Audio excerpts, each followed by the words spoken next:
ce qui attend les écoliers marseillais pour la rentrée prochaine. C'est parti pour les inscriptions du concours La Longue Le Provençal 101e du nom. Le digistar Bob Sinclair aime la Provence et adore Marseille. En septembre, ce sera la rentrée pour les 78 000 élèves des écoles primaires et maternelles de Marseille. Une rentrée pour laquelle la question du dédoublement des classes est plus que jamais d'actualité. C'est nous qui, en France, avons le plus de classes en zone REP+. Bon, on a déjà dédoublé l'année dernière, on redédouble encore cette année, mais il est clair qu'on ne pourra pas redoubler chaque année. On renouvelle le contrat des cantines scolaires. Vous savez que dans cette ville, en gros, 53 000 enfants mangent à la cantine un jour de classe. Ceux qui paient le plus paient le repas 3,61 €.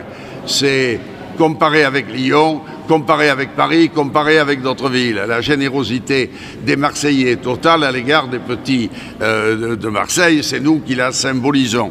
Et ensuite, vous savez qu'il y a notre projet École d'avenir.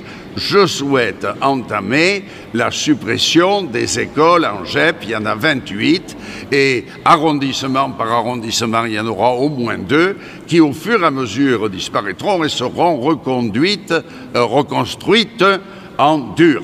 Voilà, il est temps que ces écoles en pailleron, qui peuvent toujours représenter un danger, il est temps que nous commencions à les remplacer par des écoles en dur. Principal handicap pour le dédoublement, le manque évident de locaux disponibles.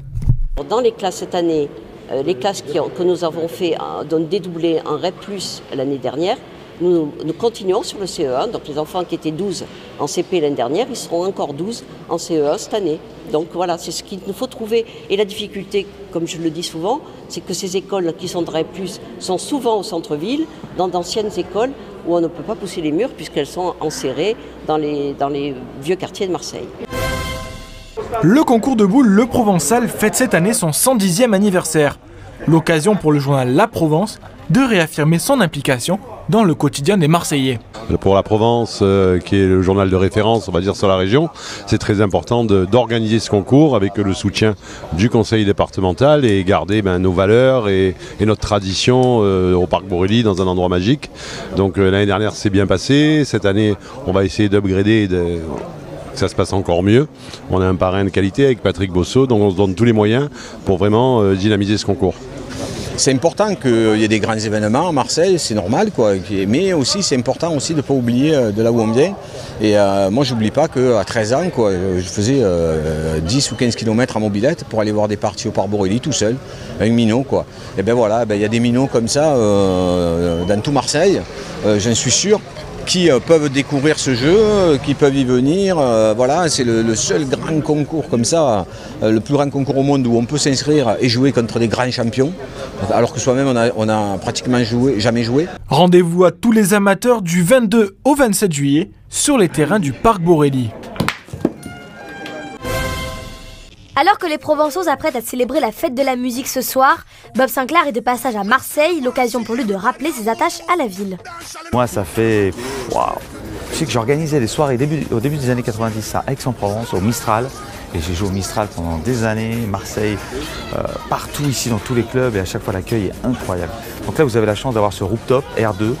Ça s'appelle le R2, j'espère que ça ne fermera jamais parce que c'est vraiment... Ils ont une programmation très underground. Moi, je suis là pour la deuxième fois. La première fois, j'étais là pour Énergie. Et c'est vraiment un moment magique. Je dis toujours qu'il n'y a que des moments magiques dans ce que je fais, mais c'est assez phénoménal, quoi. D'être tout le temps là et de pouvoir partager ma passion du mix avec les gens. Moi, je suis vraiment amoureux de cette connexion que je peux avoir avec les gens quand je joue ma musique. Je leur présente des sons, je leur joue mon histoire, ma culture musicale, et ils sont là, ils dansent dessus, c'est fabuleux. Les Marseillais, les shows. Culture funk, culture de la dance music. Les plus jolies filles sont entre Avignon. C'est sûr, c'est entre Avignon. Ouais, moi, je suis poussé un petit peu vers le Cap d'Agde, mais entre le Cap d'Agde et Nice, tu vois, les plus jolies filles sont là. Donc voilà, quand il y a les filles dansent, les garçons sont là aussi. J'adore Marseille. Mes 2 enfants sont nés à Marseille, Clinique Bouchard, donc là, je leur fais un peu de promo. Ils ont fait du bon boulot, hein. Ils sont merveilleux. Toute ma famille elle vient de Marseille. Moi, je suis du Nord, mais tu vois, ma femme est de Marseille. Toute ma famille est d'ici. Voilà. Comme je te dis qu'il y a les plus belles filles ici, il faut venir les chercher là.